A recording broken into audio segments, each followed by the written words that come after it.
हम लोग आपके सामने पेश हुए हैं ये अनाउंस करने के लिए कि मिस्टर नामग्याल जो हमारे एलओपी हैं हिल काउंसिल में, उनको पार्टी की तरफ से मैंडेट मिला है। और साथ ही साथ हम शुक्रिया कहना चाहेंगे कांग्रेस पार्टी के हाईकमान को, खारगे साहब को, राहुल जी को, स्क्रीनिंग कमेटी के चेयरमैन को, हमारे भारत सिंह सोलंकी जी जो कि जनरल सेक्रेटरी इंचार्ज हैं, मनोज यादव जी, उन सबको शुक्रिया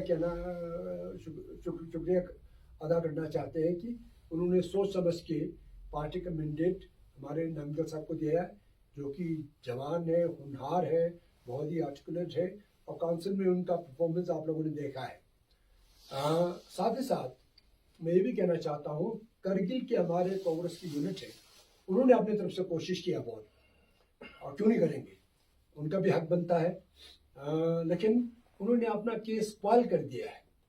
उन्होंने बजाय इसके कि किसी कांग्रेस लीडर का नाम प्रपोज करने के बजाय उन्होंने एनसी के डिस्ट्रिक्ट प्रेसिडेंट को कांग्रेस के मैंडेट देने का प्रपोजल भेजा है।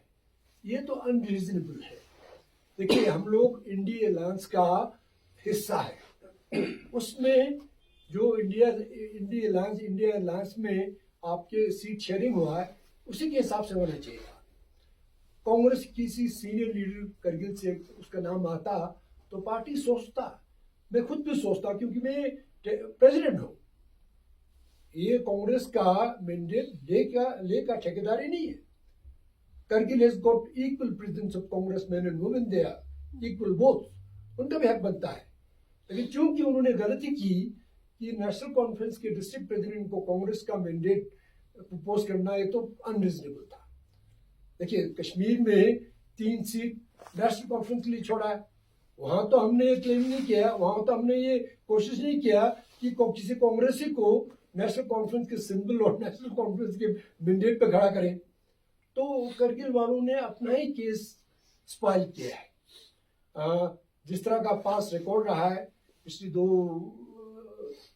पार्लियामेंट्री इलेक्शन का, उसको देखता हुआ करगिल का केस इस पर बहुत स्ट्रॉन्ग था। हम लोग थोड़ा कमजोर थे, लेकिन जैसे मैंने आप लोगों को कहा, उन्होंने अपना केस खराब कर दिया। दूसरा, कांग्रेस पार्टी में एक ट्रेडिशन है, जब हम लोग जम्मू कश्मीर का हिस्सा था तो 3 कश्मीर की जो मैंडेट है कांग्रेस का, वो कश्मीर के मुस्लिम को जाता था, 2 जम्मू का वो जम्मू के हिंदू को जाता था, और एक जो लद्दाख वाला है वो एज ए ट्रेडिशन ले को आता था, क्योंकि कांग्रेस बिलीव करता है आपका इंक्लूसिविटी में।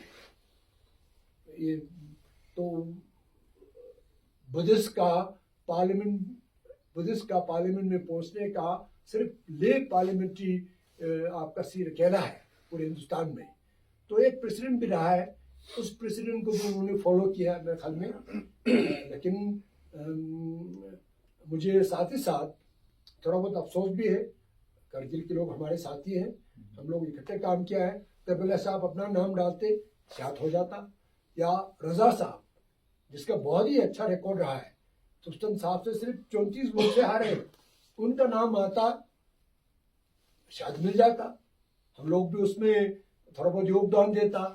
या जवानों में से हमारा डिस्ट्रिक्ट प्रेसिडेंट है नासिर मुंशी, उसका नाम जाता तो शायद मेरे लिए मुश्किल होता ले के लिए जोर मारना।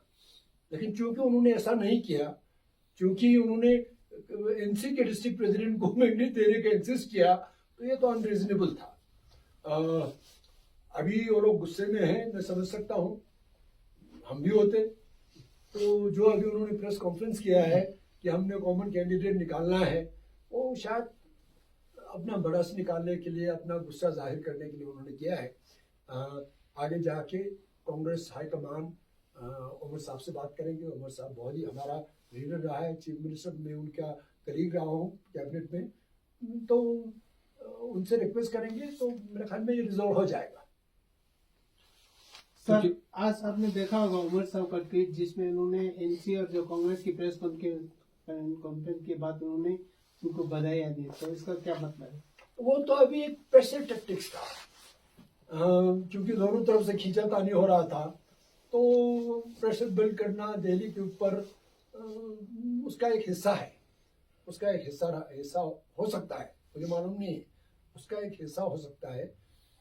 करगिल के हमारे 2 साथी दिल्ली में बैठे हैं, कोशिश कर रहे हैं अपनी तरफ से, कोशिश किया उन्होंने अपनी तरफ से, तो वहाँ एक प्रेशर बिल्ड करने का एक रहता है ना पॉलिटिक्स में, तो हर चीज़ आप हर दाव पेच आप चलाते हैं। तो लिहाजा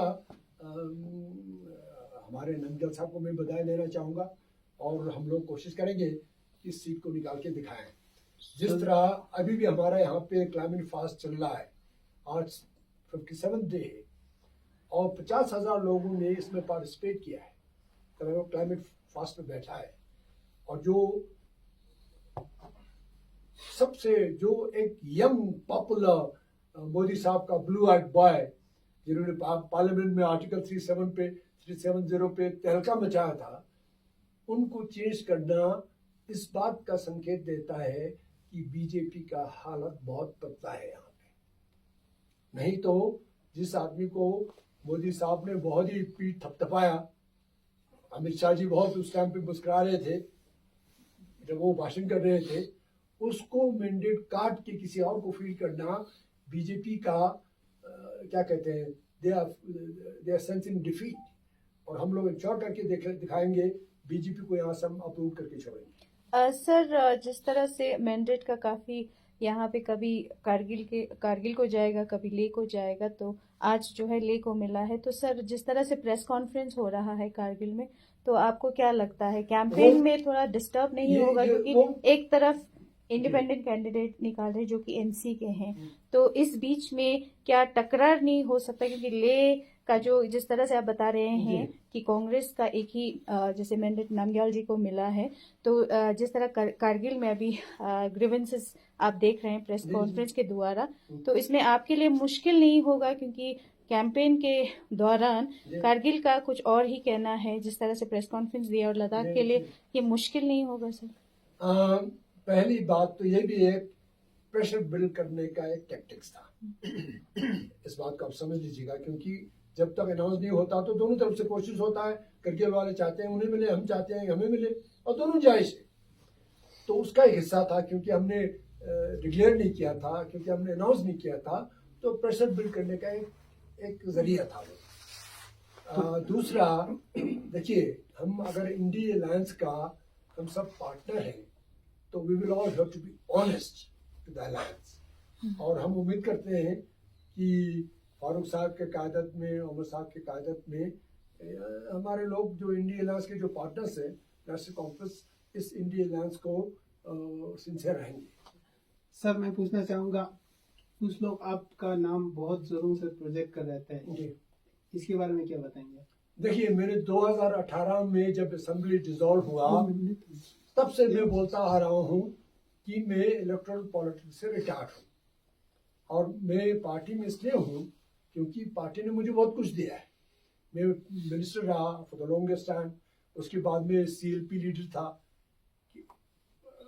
असेंबली में, फिर मैं अभी पार्टी में क्यों हूँ, उसका वजह है कि मैं चाहता हूँ पार्टी में यंग लोगों को ग्रूम करके उनको लद्दाख के लोगों की खिदमत पे फील करें, और मैं काफ़ी हद तक उसमें सक्सेसफुल रहा हूँ। आपने देखा है हमारे जो 9 काउंसलर्स हैं, all of them are below 50 and all of them are full of क्या बोलते हैं, fire in the belly, all of them educated, articulate, very vocal। तो वही मेरा कोशिश था। पार्टी को आप गिव बैक करेंगे तो क्या गिव बैक करेंगे? गिव बैक करना ये है कि भाई आपने हमें मौका दिया है, आप हम पार्टी की खिदमत में और पार्टी के जरिए लद्दाख के लोगों की खिदमत में न्यू जनरेशन ऑफ पॉलिटिशियन को खड़ा करें। उसमें काफ़ी हद तक हम सक्सेसफुल रहा है। नहीं तो हमारे कांग्रेस में मुसीबत क्या है, जो सीनियर लोग हैं वो हटना नहीं चाहते हैं, जो यंगर लोग हैं वो बहुत ही रेसिस्ट रहते हैं, जल्दी MP बने, MLA बने। तो एक हमने अपनी तरफ से कोशिश किया, छोटा सा एक मिसाल कायम करने का। सर, आप as a Congress territorial president क्या देखते हैं? ले कांग्रेस और करगिल कांग्रेस एक तरफ पैरेलल चल रहा है, क्योंकि एक तरफ आज देखा है किस तरह से उन्होंने ज्वाइंट प्रेस कॉन्फ्रेंस किया। क्या आपको इसके बारे में पहले से पता था? थोड़ा बहुत तो पता था, क्योंकि दोनों तरफ से खींचातानी हो रहा था। देखिए ना, करबला साहब भी कोई एक्सपीरियंस आदमी है, वो हमारे वर्किंग प्रेसिडेंट है, मैं उनका रिस्पेक्ट करता हूँ, उनका कदर करता हूँ, और वो क्यों नहीं चाहेंगे कि करगिल को मिले। उसी तरह मैं द प्रेसिडेंट यहाँ ओवरऑल तो मुझे ले करगिल दोनों को ही देखना है, हम दोनों को देखना है, ले करगिल दोनों का। फिर भी थोड़ा बहुत अपने उसका थोड़ा वो रहता है, तो मेरा कोशिश रहा है कि ले को लाए, और उसमें हम लोग सक्सेसफुल रहे। सक्सेसफुल इसलिए नहीं रहे कि हम लोग ज्यादा होशियार है, सक्सेसफुल इसलिए रहे कि करगिल के जो हमारा यूनिट है उन्होंने गलती कर दिया, अपने पेट पे कुल्हाड़ी मार दी।